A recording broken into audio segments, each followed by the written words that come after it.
Kao što sam rekao na početku Svete mise, danas slavimo Svetoga Josipa. Vjerujem da ste mnogi pobožni njemu, vjerujem da imate i neka iskustva, svjedočanstva njegovog zagovora, ali danas bi više volio da u ovoj poruci evanđelja, tumačenja razumijemo još malo bolje Josipovu ulogu koju je odigrao u povijesti spasenja. Zato se, kada čitate evanđelja, evanđelisti jako trude da naglase da je Josip porijeklom iz doma Davidova. I onda ćete vidjeti u Lukinom evanđelju, to se spominje 6 puta, u Matejevom 4 puta i jako im je bitno da naglase da je Josip iz loze Davidove. I ako ste pozorno slušali evanđelje, u prvoj rečenici je bilo, kaže Josip, sin Jakovljev. Sad imamo Josip sin Jakovljev, a evanđelje završava da se anđeo ukazao i rekao Josipe, sine Davidov. Znači, anđeo sam potvrđuje da je Josip porijeklom, dakle, kraljevske loze Davidove. Iako evanđelje kaže sin Jakovljev, početak prva rečenica, ali anđeo naglašava kod navještaja tko je on, da je on sin Davidov i to možete vidjeti u Matejevom evanđelju. Zašto je bilo toliko važno da se naglasi da je Isus, pa i sam Isus, ali i Josip Davidovog porijekla? Pa zato što ako čitamo Stari Zavjet, vidjet ćemo da Bog posljednje spajanje koje je radio, posljednje saveze koje je činio, sklapao je s kim? S Davidom. Sklapao je s Davidom jer je židovski narod očekivao tog izabranika, tog Mesiju, koji će uspostaviti kraljevstvo, koji će osloboditi svoj narod i koji će, kaže, izgraditi hram, ali ono što je možda još najvažnije, da će on i otac biti jedno, da će se toliko ljubiti i voliti. I to u prvom čitanju smo čuli u prvoj Samuelovoj, da se to očekuje u proroštvu. Znači, taj budući kralj je trebao ispuniti te uvjete. Uspostaviti kraljevstvo, izgraditi hram, osloboditi narod, ali najvažnije od svega po čemu će prepoznati da on i sin i otac su jedno, da ljube jedan drugoga.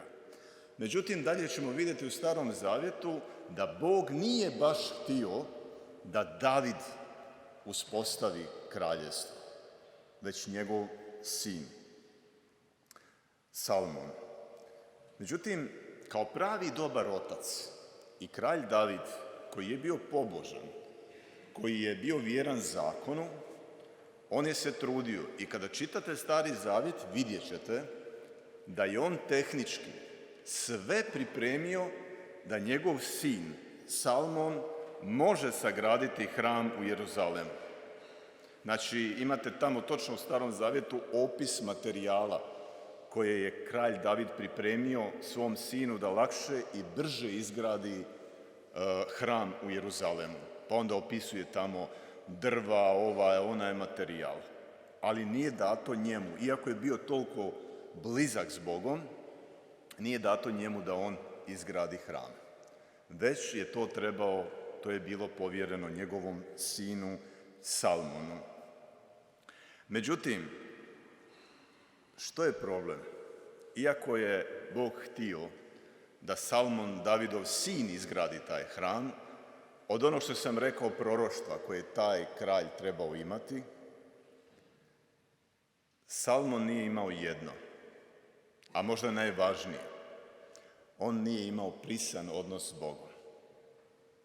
Iako je imao pripremljene i materijale i građevinske materijale za izgradnju hrama, iako mu je dato to povjerenje, postao je kralj, međutim nije imao prisan odnos sa Bogom i onda je sve palo u vodu. I sve se raspalo. I naravno da je narod tada pao u krizu, postavljajući si pitanje, je li se to proroštvo da će taj Mesija doći iz loze Davidove već ostvario i bio ili treba tek doći. Međutim, rođenjem Isusovim Židovi počinju shvaćati da se dio tih proroštva djelimično ispunilo, djelimično nije. I onda su jedni vjerovali kako se jedan dio toga ispunio, obećanja, drugi ne. I zato je, evo, toliko evanđelisti naglašavaju Josipovo porijeklo, i anđeo govori tako da je on loze Davidove. Zato kada čitate u evanđelju, pogotovo Matejevom 1:1, imate one početke rodoslovlja koje su nam nekada onako brzo se izgubimo kad ih počnemo slušati. Onom se rodi ovaj, onom se rodi onaj, onom se rodi onaj. Ali Matej u evanđelju pokušava naglasiti upravo kraljevsko porijeklo Isusovo, da on dolazi od loze Davidove, da dolazi iz onog proroštva gdje treba doći taj jedan Mesija koji će izgraditi hram, koji će biti neuništiv, koji će povezati narod, ali najbitnije, koji će biti povezan sa Ocem. I zato u rođenjem Isusovim i Matej u evanđelju i drugi evanđelisti to jako, jako naglašavaju, da je evanđelje ipak radosna vijest, da se to proroštvo nije izgubilo, već da se ono trenutno događa. Sad što je tu važno? Znači, Josip, evo rodio se Isus.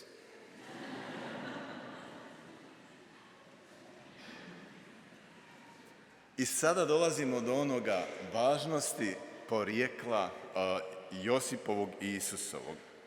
Znači, Josip i Isus nisu krvno kraljevske obitelji.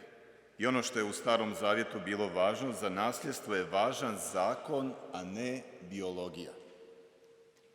I po zakonu, pošto su ga izvršavali, i David, i Salmon, i Josip, i Isus dolaze iz kraljevske obitelji. Mi imamo za Božić uvijek prizor jaslica siromašnog malog Isusa, ali on nije. Istina da se rodi u štalici, ali on nije neko i ništa, nego je on kraljevskog roda, budući kralj koji će uspostaviti i hram neuništivi i biti jedno s Ocem.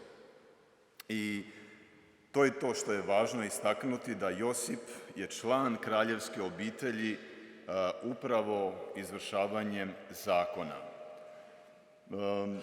Malo se vratimo opet u taj Stari Zavjet da bolje razumijemo neke usporede. Upravo u teologiji taj Salmon koji je imao dužnost da to sve izgradi, često to proroštvo, tu sliku koju on trebao napraviti, uspoređuju naravno sa Isusovim kraljevstvom. I u to vrijeme, znači trebao je se izgraditi, Salomon je trebao izgraditi jedan hram, on je imao 12 upravitelja, to vijeće uprave tog hrama i kraljevstva, a u hramu su se tom upravo trebale prinositi nekrvne žrtve, kruh i vino. I upravo je to na grčkom značilo Euharistija. Sad vidite, Davidu nije bilo dopušteno sagraditi taj hram, njegovom sinu jest, ali zbog toga što nije bio vjeran Bogu, što nije blisko bio povezan s njim, nikad se to nije ostvarilo. Ali, ako gledamo analogiju ovih događanja, vidjet ćemo jednu jako simpatičnu stvar. Za Josipa kažemo da je bio drvodjelja, pa čak ajmo reći jednostavnim rječnikom, da sažmemo sva ta zanimanja, bio je građevinski radnik. Vjerovatno Josip kao građevinski radnik je morao imati neke materijale. Imao je sigurno drvo ako je bio drvodjela. Imao je sigurno neku radionicu koju je to izrađivao. I sad imamo kralja Davida koji je svom sinu pripremio sve, materijal, sve za izgradnju tog hrama. Ja vjerujem da Josip je isto imao nešto što je ostavio Isusu. Nasljedstvo kao što je ovaj ostavio za izgradnju tog hrama. Kralj David je imao svoju majku koja se zvala Batšeba.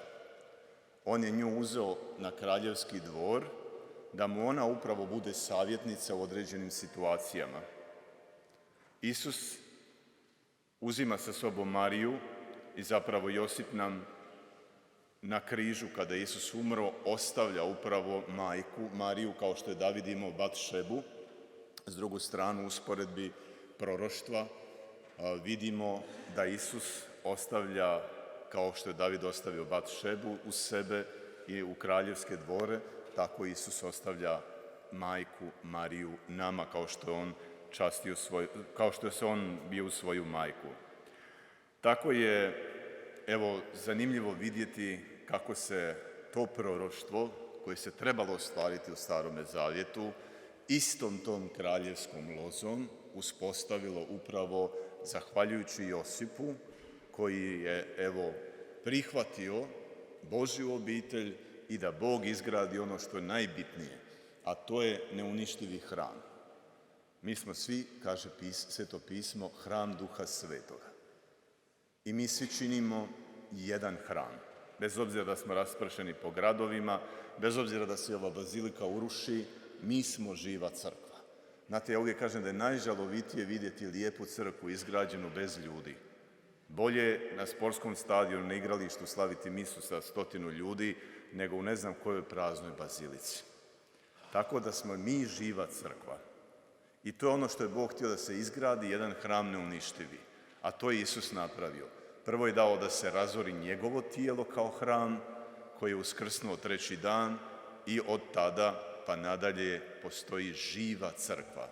Mi, Kristovi udovi, mi koji smo po krštenju ucijepljeni u njega i koji smo na neki način neuništivi. Mi svi danas, kad razmišljamo o Svetom Josipu, o njegovoj ulozi, mi svi trebamo i Josipa i Mariju. Ono što je lijepo istaknuto i po čemu Salmon nije uspio, a to je da donesem evanđelje, da ponovo pročitam rečenicu, vidjeli biste to proroštvo gdje koliko puta Isus kaže ja i Otac smo jedno. A upravo u prvom čitanju je tražio to od Davidovog sina Salmona, što on nije ispoštovao. Nije bio jedno sa Ocem. A Isus uvijek naglašava to zajedništvo. Ja i Otac smo jedno. Znači imamo već ostvareno proroštvo, imamo uspostavljen hram Božji koji se ne može urušiti više i evo znamo već da traje 2000 godina, Isus kaže ni vrata paklena neće nadvladati. Imamo zajedništvo Oca i Sina, imamo Duha Svetoga koji je nas po krštenju ucijepio u sve to. I ono što je zanimljivo, Josipova uloga je bilo da se stara, brine o toj obitelji. Međutim, treba li nama danas Josip, treba li nama danas Marija? Treba.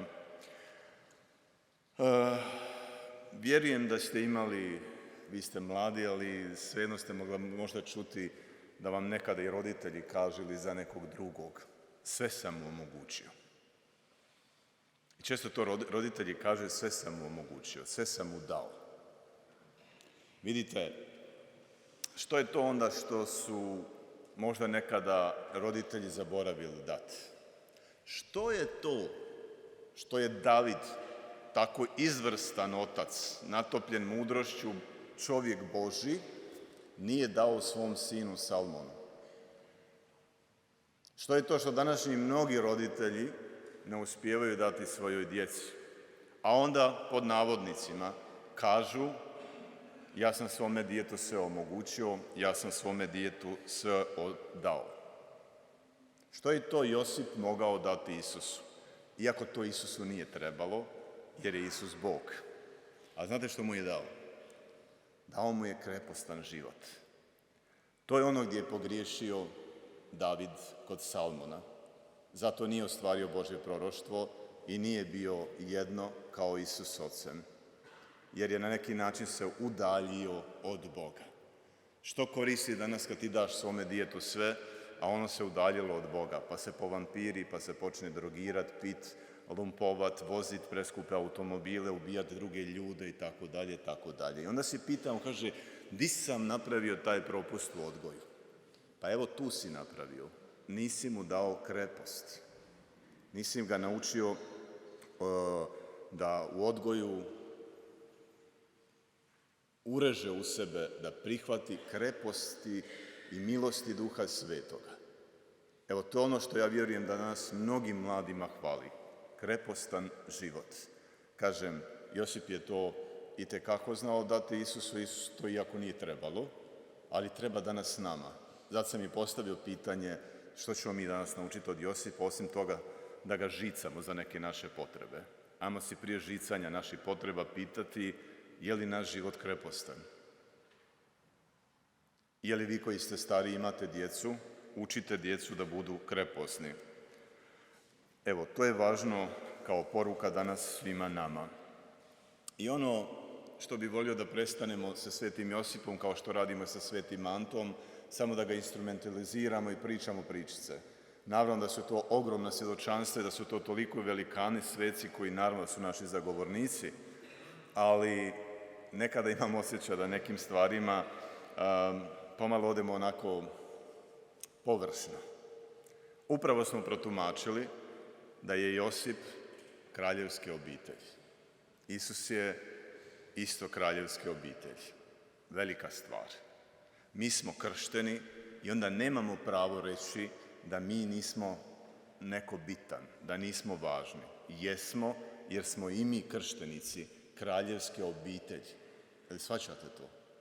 Dakle, i mi smo dio ove priče, jer si urezan u Isusa. I što je zanimljivo od Svetog Josipa, što možemo vidjeti, ona koji je znao da je kraljevske obitelji, a živio ponizno, živio siromašno, živio u šutnji nebučno, znao je živjeti to svoje kraljevsko dostojanstvo.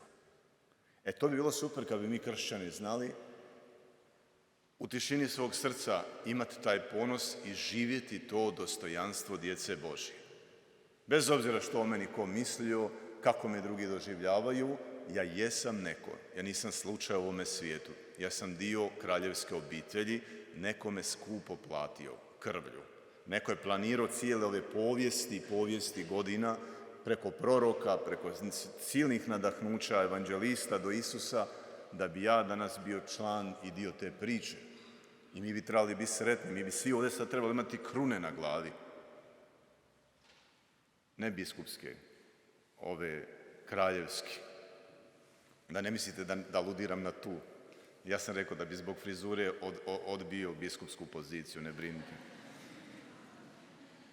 I ono što je važno, evo, da se tako i osjećamo. I ono što, pogotovo evo muškarcima, Sveti Josip je i zaštitnik i onaj koji nadahnjuje i pomaže. Međutim, ono što je vidljivo kod Svetog Josipa je tišina i on nije vladao bučno, a u tišini je mogao čuti glas Božji. Zamislite vi tu situaciju da ti se pojavi anđeo da ti da takav veliki zadatak, da ti trebaš brinuti o Sinu Božjem. Naravno da je bio zbunjen. Ajde, momci, koliko ste se našli u situaciji, koliko situacije ste imali možda odluka teških u životu, gdje ste bili u strahu i zbunjeni isto. I normalno ako donosiš ozbiljne odluke ili ako ti je Bog povjerio neki zadatak, a pogotovo vi koji ćete se ženiti, koji ste oženjeni, vi morate preuzeti svoju ulogu. Znate koliko je tužno i žalosno? Ja kad govorim da muškarac treba preuzeti svoju ulogu, ne mislim da treba biti krkan. Jer Evanđelje kaže da muškarac treba biti glava obitelji. Nažalost, nekada muškarci to pogrešno shvate. Ne misli se biti glava obitelji pa maltretirati druge i biti šef u kući. Ne, kontra. Ako gledamo život Svetoga Josipa i ako nam je on uzor kao muškarcima, onda on u šutnji prvo što radi. Prvo, ne sluša ni ženu ni dijete. Ni ženu ni dijete ne sluša prvo. Stalno Boga. Sad ustani, sad kreni. Sad idi tamo, sad idi ovamo. To je ono što muškarcima treba. da se malo smirimo i bez obzira na odluke i sve što te čeka u životu, prvo da staneš s Bogom da popričaš, da čuješ gdje te šalje, šta trebaš napraviti. I imati to povjerenje u Boga, biti Božji čovjek. I znate kako se onda to u obitelji manifestira na druge članove obitelji? I prema ženi i prema djeci. Jer ti onda moraš biti i autoritet, s jednu stranu čvrsta stijena, s drugu stranu opet sama nježnost, blagost i dobrota. Ali moraš biti onaj koji preuzme inicijative, koji vodi. To je tužno danas kad viš koliko se muškarci izgubili, ne znaju oni jadni kud ide i ko ih vodi. Kad žena mora odlučivati u kući i šta će biti i kako će biti. To ovdje nema veze sa feminističkim pokretom, nego govorim da su se pobrkale babe i žabe. Dakle, ne zna se više u obitelji ko je što. Kaos. I imam osjećaj, i što je dobra stvar, što primjećujem da kod vas mladih, tražite taj identitet. Evo, odličan primjer je Sveti Josip. Odličan. Vjerujte mi, nećeš izgubiti dio sebe ukoliko postaneš malo šutljiviji, a djeluješ unutarnjom snagom. Jer ako si ti u relaciji s Bogom, ti dobijaš ono unutarnje samopouzdanje gdje će na tebi osjetiti tvoja cura i tvoja žena. Kad muškarac nema unutarnje samopouzdanje, to je katastrofa. Onda su dezorijentirani i on, i žena, i djeca, i cijela obitelj. Zato muškarac ne može biti dezorijentiran. A dezorijentiran je onda kada ne sluša Boga. Jer onda udaraš i ideš tamo gdje ti govore 100 drugih glasova. Obitelj jedno, žena jedno, djeca jedno, šef jedno, ono. Ne. Odluči kog slušaš. Povjeri svoj život prvo ti Bogu. Imate muževa, imate muškaraca koji neprestano mole Bogu za svoju ženu, za svoju djecu. Ma čovječe, moli za sebe prvo. Jer ti si lokomotiva. I vi žene, prestanite kritizirati muškarce. Bolje izmoli jednu deveticu Svetom Josipu za njega. Zašto? Zato što kažem, jako je važno, jer ako srlja glava obitelji, srljaju svi. Nastaje opći kaos, jer ako bi to išli sad tumačiti opet obitelj, onda bi otišli naširoko. Ali vjerujem da se ne trebate bojati. Vidite kolike Josip i Marija kao sveta obitelj su imali izazove. Neizvjesnost, strah, neprijatelji, seljakanje stalno, pređi ovamo. Zamislite s malim djetetom, ti ideš, hodaš, putuješ, izazova koliko god hoćeš. Koliko je to silno povjerenje moglo biti u Boga. A šta je s nas danas? Sve hoćemo sigurno. Nećete se ženiti, nećeš ovo, nećeš oseliti od roditelja jer ne znaš kako ćeš se snaći. Nećeš oženiti se jer ne znaš stan, nemaš sigurnu budućnost, nisi kupio kuću, auto. Sve hoćemo sigurno. Pa gdje je onda tu komunikacija s Bogom? Ja sam jučer propovijedao o riječi koja vas ubija i zbog čega ne činite puno dobrih stvari, a to je riječ oklijevanje. A kada oklijevamo, mi prestajemo vršiti volju Božju. Jer ako Bog za nešto dobro za tebe zna da je i on te potiče. Vi sad zamislite da anđeo Gospodnji dođe Josipu i kaže ustani, povedi Mariju i Josipa, on kaže ja bi trebao još informacija, aj dođi još koji put, kud, kako, da prođem. Zamislite da on tako postupio. A mi oklijevamo jer šta radimo? Nemamo vjere i pouzdanja u Boga, već skupljamo informacije da bi se osigurali što sigurnije proračun, da li ćemo nešto riskirati, a što tu se događa? Iza riječi oklijevanje, još je pobožno znamo umotati, onda kažemo da je to ipak razborito promisliti, da treba mudro vidjeti, a zapravo iza toga se krije nevjera, a svako odgađanje, oklijevanje poticaja Božjeg tebi je pokazivanje neposlušnosti Bogu. I vidite ovdje kroz cijelu ovu povijest i tumačenje ovih čitanja večeras koliko je bila bitna poslušnost Bogu. Jer jasnoća se neće nikada dobiti dok sjediš i čekaš. Niti će Bog ikad dat. Evo i primjer svetog Josipa nije imao svu jasnoću. I sinoć sam nabrajao druge svece. nisu imali Mojsije, nije imao svu jasnoću, nego ustani i kreni u obećanu zemlju. Nije Sveti Pavao, kad mu je rekao Isus dođi hode po vodi prema meni, rekao čekaj pa ja mogu potoniti, ja nemam svu sigurnost da ja mogu hodati. Nego šta se događa u Božjoj pedagogiji? Mi sigurnost i jasnoću dobijamo onda kada krenemo putem. Ja vas zato ohrabrujem. Bolje riskirajte, jer se vi svi bojite pogriješiti, riskirati. A vjerujte mi da je manji grijeh i riskirati i pogriješiti nego oklijevati i ne učiniti ništa. Jer zašto se u evanđelju okomili na ono koji je dobio jedan talent, šta je on zgriješio? Nije ništa napravio. Eto, to je zgriješio, jer je onaj talent koji je dobio sakrio, zakopao i nije ništa činio. I dok ti oklijevaš, prođe jedan dan, prođe mjesec, prođe 3 i neke odluke nikada ne donosimo, a Bog te predvidio za borbu. Bog ti je dao zadatak da ti nešto povjeri. Ako je Josipu dao svog sina, ako je Josipu dao Mariju da brine o njima, vjerujem da svakome od nas je Bog dao neko poslanje, neku osobu, neku ulogu u životu, ima vjere u nas. Zato ne smijemo oklijevati. Zato nam je ovaj Sveti Josip primjer. Nije imao svu jasnoću. Kreni.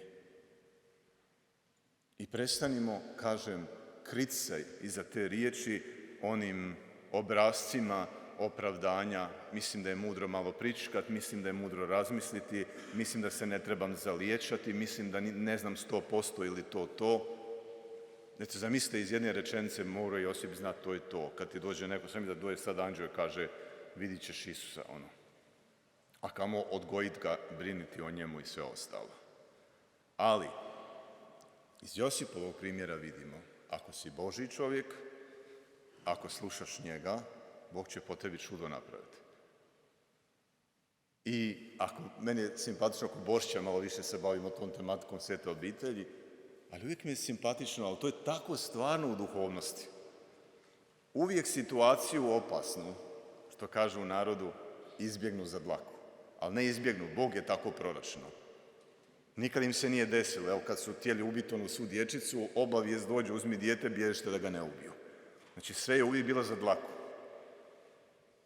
To se i mi, ako smo kršćani i vjernici, moramo na to naviknuti. Ako smo Božji, imamo povjerenja. Vjerujte mi, Bog neće rješavati stvari puno mjeseci prije ili dana da budemo sigurni. Uvijek će biti sve na knap. Ja ne da sam jedan put ostao šokiran Božjom intervencijom kad misliš da je sve zatvoreno, da je nerješivo nešto, odjednom Bog riješi u zadnji čas. Pof. Tako da, malo avanture, ljudi, dajte, bacite se. Evo, pošto nisam bio pripremio propovjed, onda sam pitao ministrante, da li neko ima veće iskustvo zagovora Svetoga Josipa, pa jedan Sokol je rekao da ima, pa ću te zamoliti da dođeš, evo, samo kratko da posvjedočiš, da ja ne prepričavam kad je on već ovdje nazočan. Radi. Pa evo, hvaljen si Marija. Ja vjerujem da su mnogi od vas molili devetnicu Svetom Josipu, sada koja je završila jučer. Pa eto, kroz tih 9 tjedana ja sam nekako zajedno sa djevojkom molio devetnicu Svetom Josipu da bi u građevini da bi dobio posao, jel? Da bi dobio posao i potpisao danas na Svetog Josipa, tako da samo molite.